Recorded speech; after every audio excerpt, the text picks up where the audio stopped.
Hello বন্ধুরা, আমি Prabhas magic kitchen থেকে আপনাদের শুভেচ্ছা জানাচ্ছি। আশা করি আপনারা সবাই ভালো এবং সুস্থ আছেন। আজকে নতুন একটা রেসিপি নিয়ে আসলাম। এখানে আমি ইলিশ মাছ নিয়েছি। মাছগুলোকে আমি ধুয়ে নিয়েছি।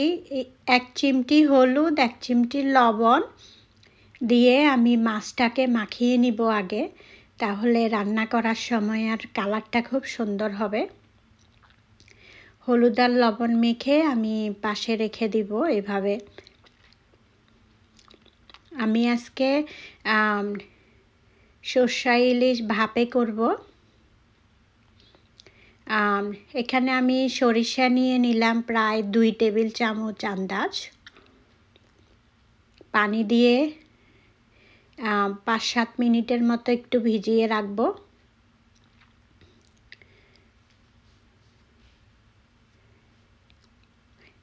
এটা ভিজানোর পরে ধুয়ে নিয়েছি। আমি এখানে 3 টেবিল চামচ নারকেল অ্যাড করব।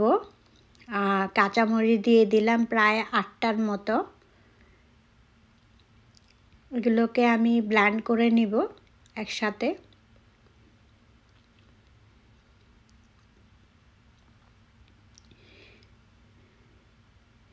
হয়ে গেল ব্লেন্ড করা।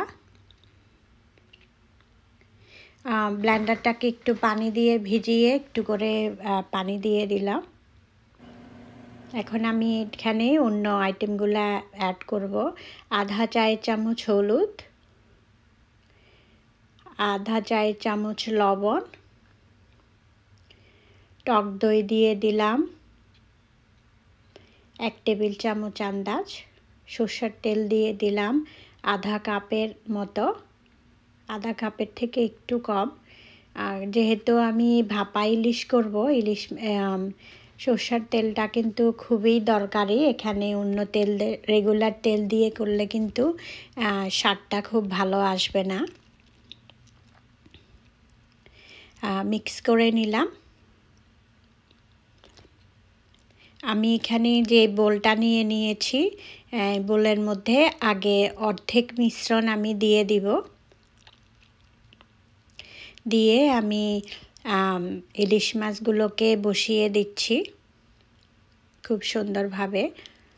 এটা খুব সহজ একটা রেসিপি, আপনারা কিন্তু খুব সহজেই করে নিতে পারেন। এখানে কোনো পেঁয়াজ রসুন আমি অ্যাড করিনি। পেঁয়াজ রসুন ছাড়াও যে ইলিশ মাছ করা যায় অনেকে জানেই না। খুবই ভালো ছিল। এখন আমি বাকি পুরটা উপরে দিয়ে এভাবে হাত দিয়ে সুন্দর করে মিক্স করে দিব। দেওয়ার পরে আমি এখানে 3-4টা কাঁচামরিচ দিয়ে দিব উপরে। দেওয়ার পরে একটু করে সরিষার তেল দিয়ে দিব, কাঁচা সরিষার তেল। এতে যখন ভাপাটা হয়ে যাবে দেখতে খুবই সুন্দর লাগবে।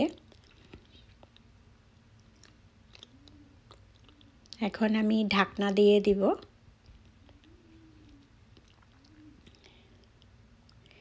ঢাকনা দিয়ে আমি চুলায় একটা ফ্রাই প্যান বসিয়ে দিব। একটা ট্রের মতো দিয়ে দিয়েছি, তাহলে টিফিন ক্যারিয়ারটা বসাতে খুবই ভালো হবে। দিয়ে আমি একটা ঢাকনা দিয়ে দিব, চুলার জাল হাইয়ে দিয়ে দিব।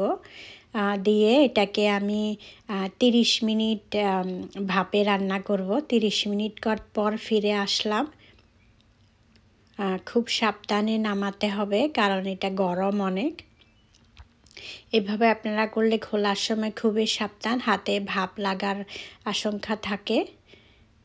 দেখুন খুব সুন্দর ভাপা সর্ষে ইলিশ হয়ে গেল। খুব কম খরচে এবং খুব কম সময়ের মধ্যে ভেজাল মুক্ত। জাস্ট বসিয়ে দিলে কিন্তু রান্নাটা হয়ে গেল। এখন আমি তুলে দেখাচ্ছি। খুবই সুন্দর, ঝোলটাও খুবই ভালো ছিল। যারা আজকে আমার চ্যানেলে নতুন এসেছেন তাদেরকে অনেক অনেক ধন্যবাদ। যারা যদি ভিডিওটি ভালো লাগে অবশ্যই সাবস্ক্রাইব করে রাখবেন, তাহলে আমার সব নতুন রান্নাগুলো আপনারা দেখতে পারবেন। সো এইভাবে করে কিন্তু আপনারা খুব গরম ভাতের সাথে খুবই ভালো লাগবে।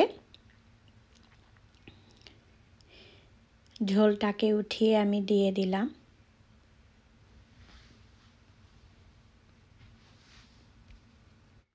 হয়ে গেল আমার খুব মজার সর্ষে ইলিশ। যারা এতক্ষণ আমার চ্যানেলের সঙ্গে ছিলেন তাদেরকে অনেক অনেক ধন্যবাদ। আবারও দেখা হবে নতুন কোনো রেসিপি নিয়ে। ততদিনে সবাই ভালো এবং সুস্থ থাকবেন।